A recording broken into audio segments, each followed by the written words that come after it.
Thank you, Mr. Chairman. Thanks for having the hearing on this.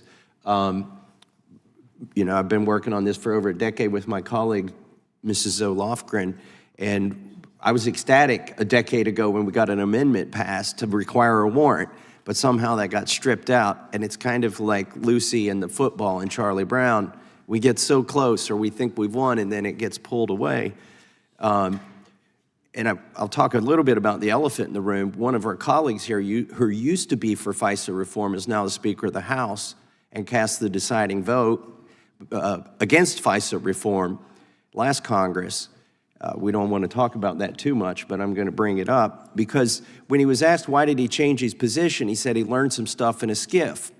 Well, the SCIF is like the magic room where they go change your mind.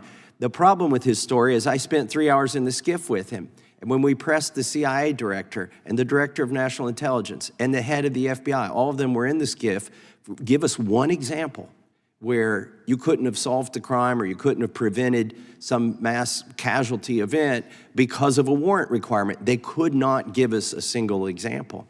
The only person in that room who had a decent argument about anything was a FISA judge who said, you're gonna need more SCIFs somewhere if we're gonna review these, we're gonna have to review warrants. And so it became a cost issue, but I thought that was kind of lame. You know, it's gonna cost some money to follow the Constitution. Okay, what's it gonna cost?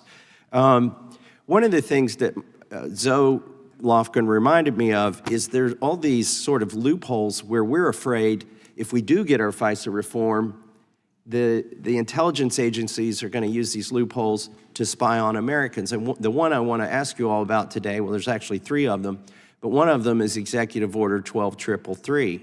And I see Ms. Goitein shaking her head, so I'll ask her, should we be concerned about 12333 and what could we do about that executive order? Yeah, absolutely. Hem it in.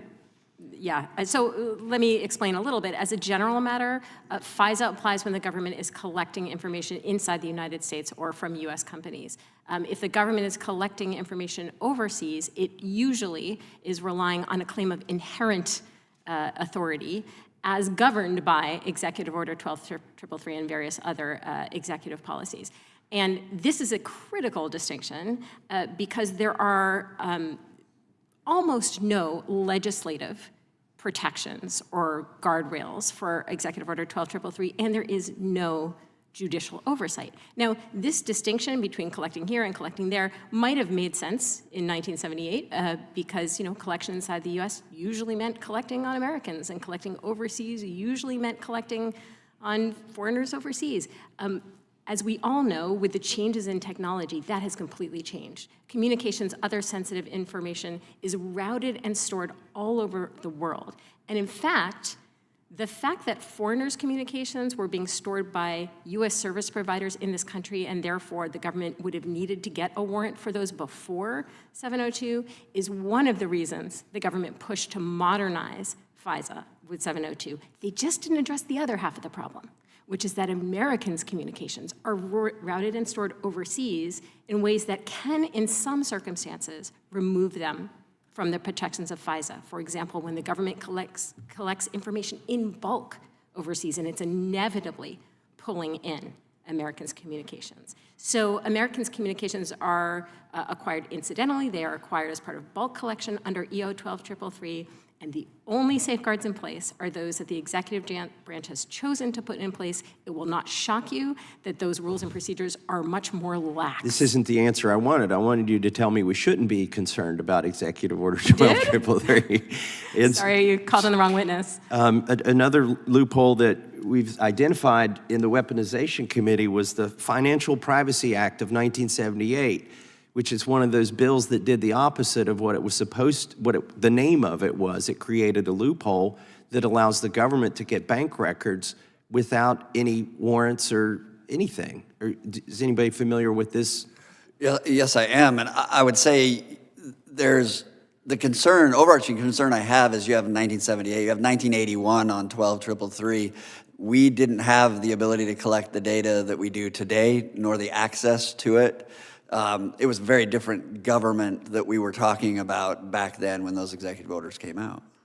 So that may need updated as well, you think?